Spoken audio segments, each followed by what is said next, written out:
পৃথিবীর মধ্যে 6টি শ্রেষ্ঠ দোয়া।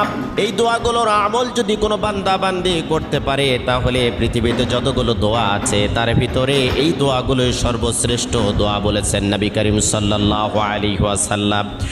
কোনো বান্দা বান্দি যদি যতই বিপদে থাক, কষ্টে থাক, দুর্ভিক্ষে থাক, উৎকণ্ঠার মধ্যে থাক না কেন, সকাল থেকে সন্ধ্যা পর্যন্ত যদি কোনো বান্দা বান্দি দরুদ শরীফের আমল করতে পারে, রাতের বেলা যদি দরুদ শরীফের আমল করতে পারে, হাজারো অশান্তির দাবানল থেকে আল্লাহ রাব্বুল আলামিন শান্তি দান করবেন।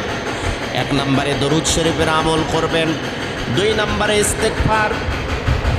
আপনার মুখটা এমন হয়ে যাবে আল্লাহ রাব্বুল আলামিনের কাছে দোয়া করার সাথে সাথে আপনার দোয়াটা কবুল হয়ে যাবে। সব সময়ের জন্য পড়বেন আস্তাগফিরুল্লাহাল্লাযী লা ইলাহা ইল্লা হুয়াল হাইয়ুল কাইয়্যুম ওয়া আতুবু ইলাইহি। যদি না পারেন তাহলে পড়তে থাকবেন শুধু আস্তাগফিরুল্লাহ। 3 নম্বরে আপনি পড়বেন ইয়া যাল জালালি ওয়াল